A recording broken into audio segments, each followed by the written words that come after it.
Ladies and gentlemen, I'm going to read you part of a Newsweek article pertaining to Trump and Rusty Bowers and a phone conversation that Trump claims they had that refutes the testimony of Rusty Bowers to the Congressional Committee. So, this is a Newsweek article a couple hours back, and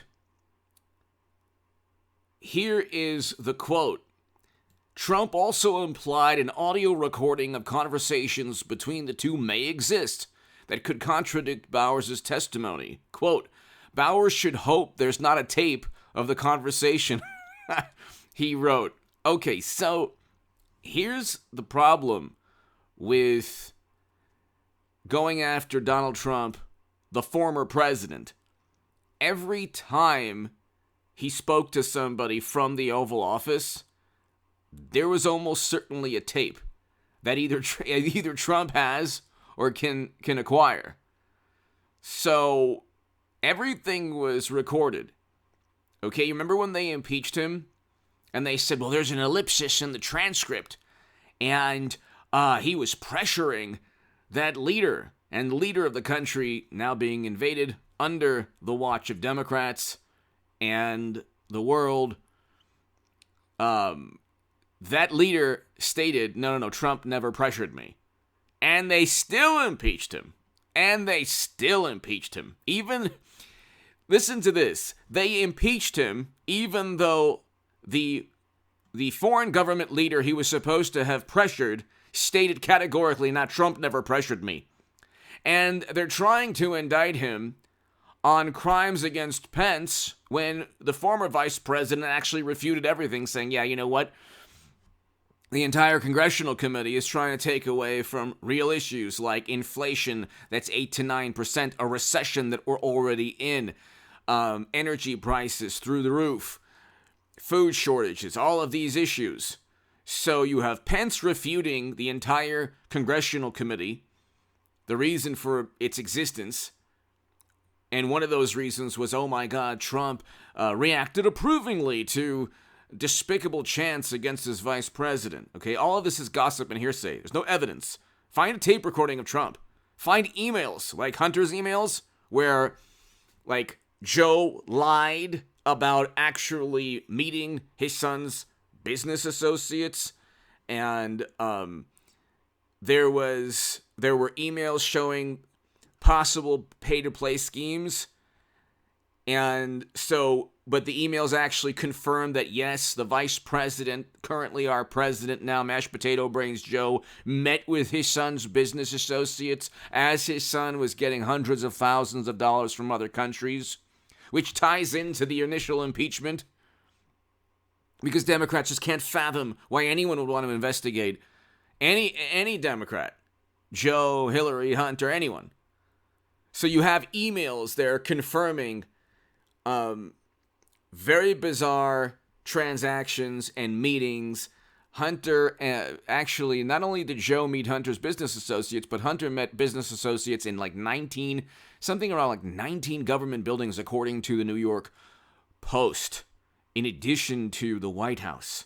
Okay? So, and there's emails confirming a meeting with Joe when he was vice president. Okay, so you have all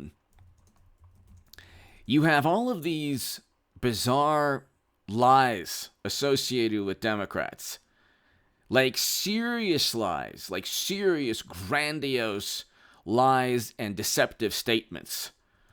Okay, really, really, really big issues, like big stories, like top secret intelligence on private servers that they claim that Madam Secretary claimed was only for convenience. That's a huge lie. That's not just like one of Trump's 30,000 lies that the Washington Post found, none of which are as consequential as top secret and special access program intelligence on private servers, or Hunter and Joe meeting with business associates while Biden is vice president. You have a situation where Here, New York Post. Joe Biden met with Hunter business partner at the White House. Okay? That is a lie. That is a much greater lie than anything that Trump is said to have stated. If you look, and I just did it, just type in Trump's biggest lies. Hit subscribe also to this channel when you're typing in Google Trump's biggest lies, but hit subscribe to this channel, hit subscribe to the stock market crash channel, and hit subscribe to the Bitcoin crash to 10,000 or lower channel. I called everything, ladies and gentlemen, unfortunately, and it's all taking place the way that I stated it would, unfortunately. I said in September of 2021 the market and the economy would collapse. I did so on this channel. There's a playlist. Go ahead and watch it. Not many people were talking about an impending imminent collapse in the market and the economy. I was. Subscribe also to the stock market crash channel, because there I talked about the Bitcoin crash. I predicted that and the stock market crash in September of 2021. I started the stock market crash channel in September of 2021, and I was talking about that topic on this channel, and I have a playlist on this channel of like 35 segments. So please subscribe.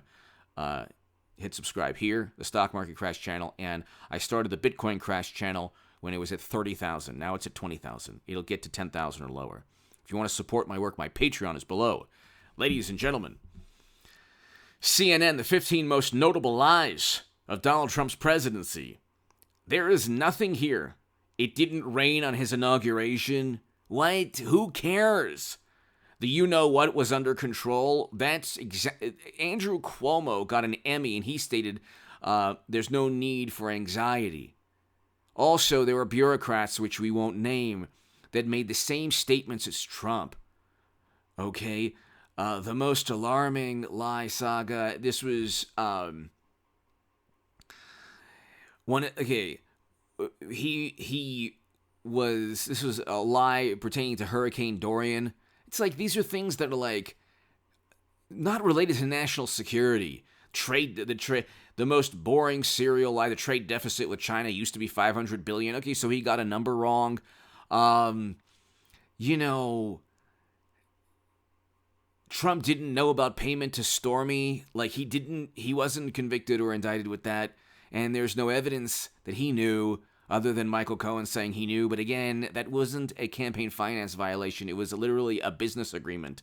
You might not like what was there for trade during the business agreement, but that's okay.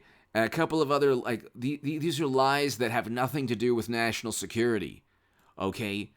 When Clinton, and I want Hillary to be nominee in the Democratic Party, and I want a Hillary Trump 2024, because I just want to just do 2016 all over again. Okay, I'm like a dinosaur, a relic from that moment in time. and by the way, we're all living with that moment in time, like always. We're just always reliving 2016. I don't know if people really understand that. But like, Joe Biden met with Hunter business partner at the White House, New York Post. Okay? And the visitor logs at the White House. And here, Hunter's closest business partners made at least 19 visits to the White House and other office official locations between 2009 and 2015. Do you think maybe that's more important than the 30,000 plus lies that the Washington Post found out about? Because none of these lies, none of the deceptive statements from Trump were consequential in any way, shape, or form in terms of national security. I mean, if I'm wrong, let me know in the comments section. If they're even like as grandiose or as detrimental to national security as Hunter's emails and Joe Biden lying about meeting with Hunter's business partners, which was exactly why, or the basis for the impeachment.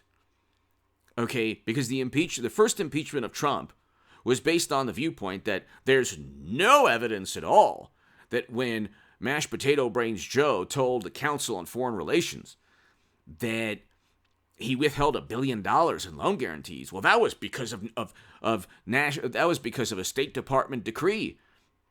Except during the boast, while he was actually bragging, the people, he stated, and then they said, I have no right to do that. And I said, go ahead and call President Obama. So if everyone knew the people he was pressuring, that Joe was pressuring, didn't know in that country that's being invaded while he's in the Oval Office. I'm speaking in roundabout terms for a reason, ladies and gentlemen, okay? But, so this is just one of many grandiose lies. When Trump said he didn't work with or collude with the Kremlin, that's the truth. It was media that perpetuated, promulgated lies every single day that he did. The Steele dossier was a grandiose deception, which was absurd. It was completely fabricated and nonsense.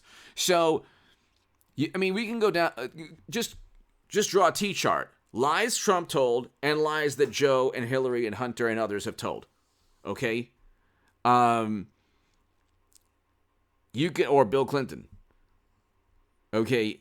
None of the 15 most notable lies, this is in 2021, after 4 years of his presidency, they can't come up with anything that has to do with national security.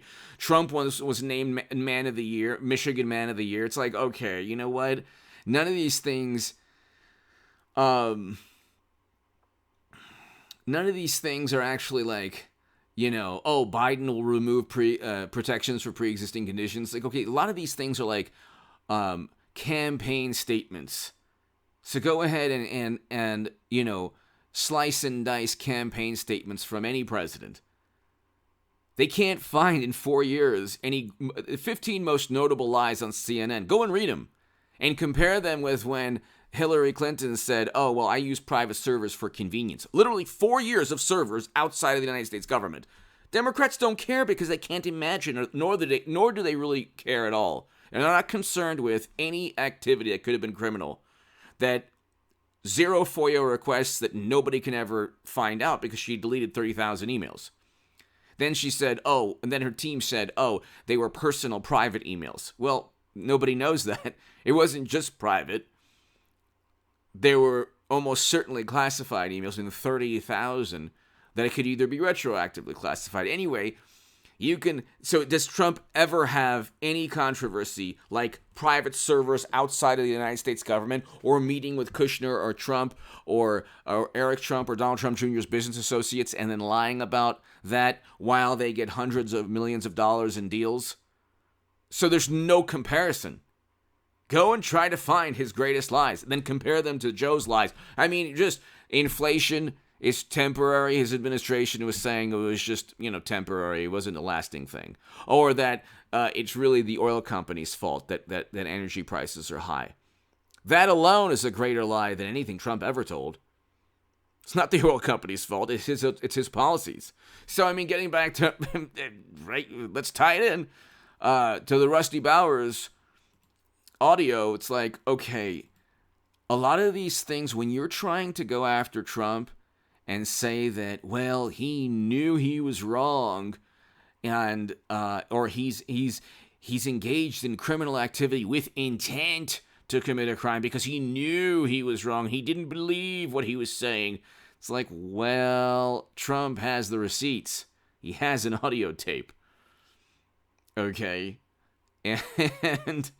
And you better believe in the audio tape, Rusty Bowers is almost certainly more gracious, or he probably acquiesced a great deal more to Trump than what his testimony alluded to. Anyway, hit subscribe to this channel right now, ladies and gentlemen. This is actually a really interesting story pertaining to Trump and audio tapes. Give me your